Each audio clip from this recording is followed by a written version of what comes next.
Let's bring in Democratic Congressman Adam Schiff, a ranking member of that House Committee on Intelligence. Congressman Schiff, thanks for joining us as always. You talked about this at the hearing. What is your position? Well, my position is that in terms of this phone that was used by the male shooter Farouk in San Bernardino, I think the FBI has a pretty good legal case under the All Writs Act to follow up on that earlier court order that Apple assist in this way.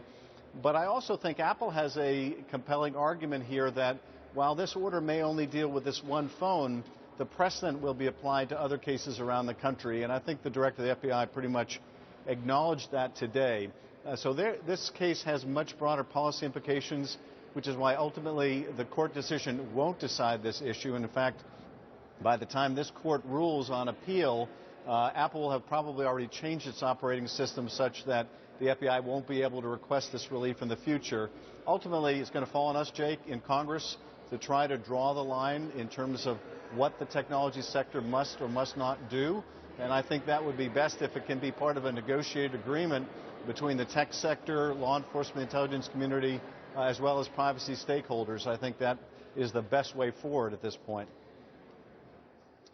Congressman, you also spoke about Libya, where ISIS is clearly gaining a much stronger foothold. What do you think should be done to keep ISIS from taking even more control of that country? I think we have to act more aggressively and more swiftly in taking out key ISIS figures and pushing back ISIS, in supporting militias that will fight ISIS. And I'm worried that we have not been as aggressive on this front as we should be, because we have been waiting for this political fight between these two factions in Libya. They're trying to form a government to be sorted out. That has gone on week after week, month after month. And all the while that these two factions are fiddling, Libya is burning. So I would like to see us, with our European partners, act more aggressively, militarily, and contemporaneous with the diplomatic efforts. But I don't want to see us postpone that, because, frankly, if we allow ISIS to get that kind of a foothold, a so-called caliphate in Libya, we have seen in Iraq and Syria just how hard it is to later uproot.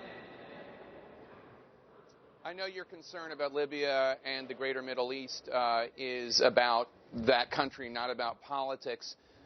But can you say anything other than the region is in a worse situation than it was when President Obama took office in terms of Libya and Iraq and Syria? And in that sense, isn't this an issue that is really helping Republicans as they make their case to the American people this election year?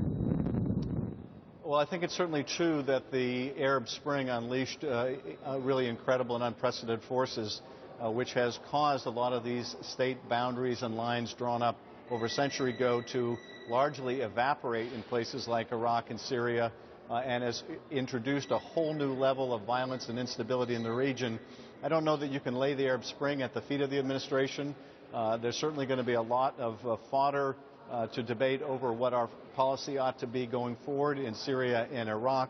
I do think it's interesting, though, much as the Republican presidential candidates criticize and attack the president over his handling of Syria and Iraq, they don't really offer much in the way of a different policy. They largely subscribe to what the president is doing, and if they don't, they're unwilling to say that they really want to introduce strong numbers of American troops. I think Lindsey Graham was the only person willing to go there, no longer in the presidential field.